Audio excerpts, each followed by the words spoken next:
بسم الله الرحمن الرحيم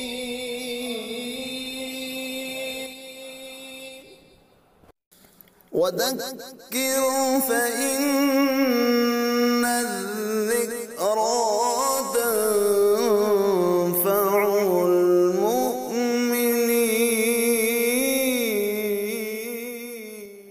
اگلے مصاحب تقریر کی فراغ مصاحب نمبر 2 محمد ابو ذر اکل کنواں کو اس شعر سے دعوت دیتا ہوں.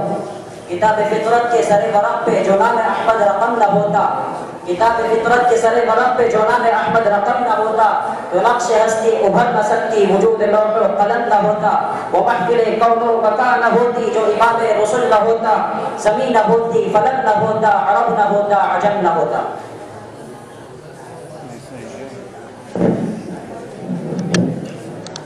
الحمد لله رب العالمين الرحمن الرحيم. الحمد لله رب العالمين والعاقبة للمتقين، والصلاة والسلام على سيد الأنبياء والمرسلين سيدنا وحبيبنا وحبيب رب العالمين محمد وآله وصحبه أجمعين. أما بعد، فأعوذ بالله من الشيطان الرجيم. بسم الله الرحمن الرحيم. ربنا وابعث فيهم رسولا منهم يتلو عليهم آياتك ويعلمهم الكتاب والحكمة ويزكيهم إنك أنت العزيز الحكيم. وقال النبي صلى الله عليه وسلم إني ثمرة دعوة أبي إبراهيم. شاعر نے کیا خوب کہا ہے، کتاب فطرت کے سارے ورق پر جو نام محمد رقم نہ ہوتا تو یہ نقش ہستی ابھر نہ سکتی وجود لوح قلم نہ ہوتا، یہ محفل کون و مکان نہ ہوتی جو امام رسول نہ ہوتا، زمین نہ ہوتی فلک نہ ہوتا، عرب نہ ہوتا عجم نہ ہوتا. محترم و مکرم صاحبان اور میرے مشرق و مربی اساتذہ کرام اور چمن مستان بھی کہ نام سے گفتگو پھولو، میں آپ حضرات کے سامنے اس مبارک اور پرنور محفل سیرت نبی صلی اللہ علیہ وسلم میں ولادت نبی صلی اللہ علیہ وسلم اہل مکہ کے باعث انقلاب ہے اس کے بارے میں کچھ گفتگو کرنے کی جسارت کر رہا ہوں. امید ہے کہ حضرات میری بات کو غور سے سمجھ فرمائیں. حضرات گرامی، جس وقت سے آپ صلی اللہ علیہ وسلم کی ذات اقدس نے ضرور زمین پر قدم رکھا اس وقت سے اب تک نہ جانے کتنے علماء کرام نے اس ضرور ارض پر جنم لیا. سیرت طیبہ سے واقف قلمکار، انشاء پرداز اور خامہ فرسائی کرنے والوں نے اوراق پر سیاہ کر ڈالا، لیکن میرے حبیب کی تعریف و توصیف مکمل نہیں ہو سکی.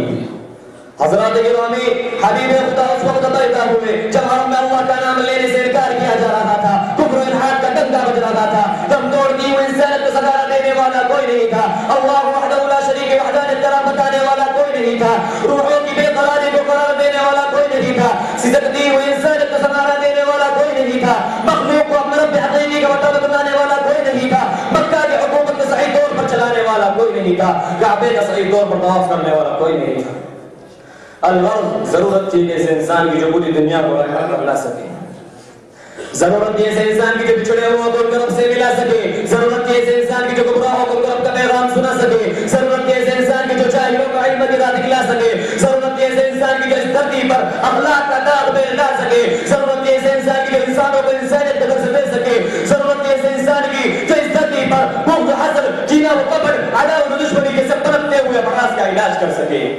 ضرورت ہے اس انسان کی جو ماحیہ بدعت ہو، ضرورت ہے مبلغ اسلام کی، ضرورت ہے کامل مکمل اکمل انسان کی، الغرض ضرورت ہے رحمت للعالمین کی. چنانچہ اسی وجہ سے سدکتی ہوئی انسانیت پر رب کائنات کو رحم آ گیا، یکایک نسیم سحر کا ایک جھونکا آ گیا، ربیع الاول میں موسم بہار آ گیا، خدا کی قسم دنیا کو قرار آ گیا، کائنات کا پیارا آ گیا، سارے جہاں کا گل گلزار آ گیا، روح ضمیر پر آنکھوں کا تارا آ گیا، دلوں کا سور آ گیا، آمینہ کا لال آ گیا، عبداللہ کا در یتیم آ گیا، انبیاء کا سردار آ گیا. ارے کون آ گیا، کون آ گیا؟ 1,24,000 انبیاء کا امام آ گیا. چمن مستان میں کہ شگفتہ پھولو، آپ آئے تھے مکہ جو کفر اور ضلالت کے اندھیروں میں بھٹک رہے تھے، آپ نے ان کو ضلالت اور گمراہی کے اندھیروں سے نکال کر ہدایت کی روشنی کی طرف بلایا.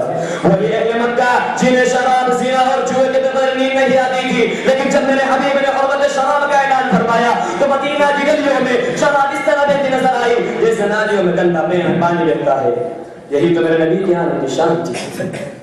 چمن مستان میں کہ شگفتہ پھولو، آپ کی اس دعوت تبلیغ کی وجہ سے صرف عرب ہی بحر ظلمات سے نہیں نکلا، بلکہ ساری کائنات منور ہو گئی، مکہ کی بے آب ہو گیا، سرزم تو شاداب ہو گئی، فارس کا رشتہ بجھ گیا، جو جہاں میں موجود تھے وہ سب کے سب منہ کے بل گر پڑے، ایوان کسرا میں زلزلہ آ گیا، دریائے سارا خشک ہو گیا، صحرائے سماوا جہاں کبھی کسی نے بارش برستے نہیں دیکھا تھا، جہاں کبھی کسی نے بارش برستے نہیں دیکھا تھا، لیکن میرے نبی کی ولادت سے، لیکن میرے محبوب کے آنے سے آسمان موسلادھار بارش برسانے پر مجبور ہو گیا۔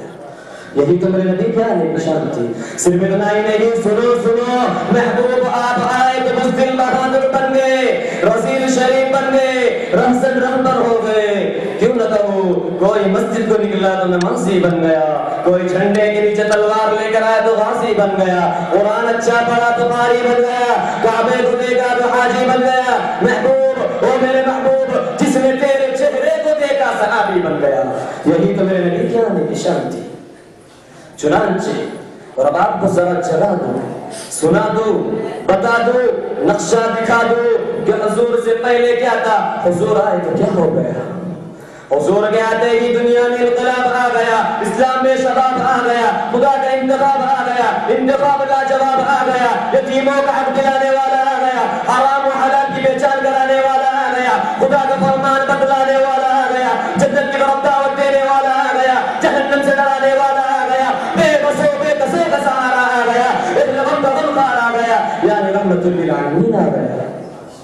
الغرض انسانیت کی روح آ گئی۔ ارے کون آ گیا، کون آ گیا؟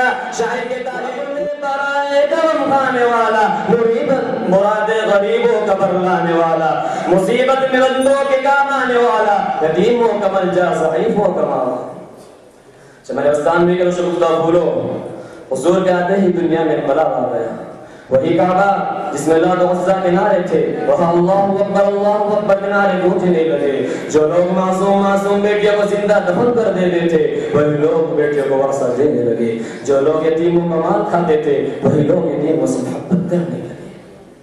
آخر میں شعر کا اپنی تقریر ختم کرتا ہوں۔ بہت آئے، ارے بہت آئے دنیا میں پاک و مکرم بن کر، بہت آئے دنیا میں پاک و مکرم بن کر، نہیں آیا مگر کوئی رحمت للعالمین بن کر۔ وآخر دعوانا الحمد للہ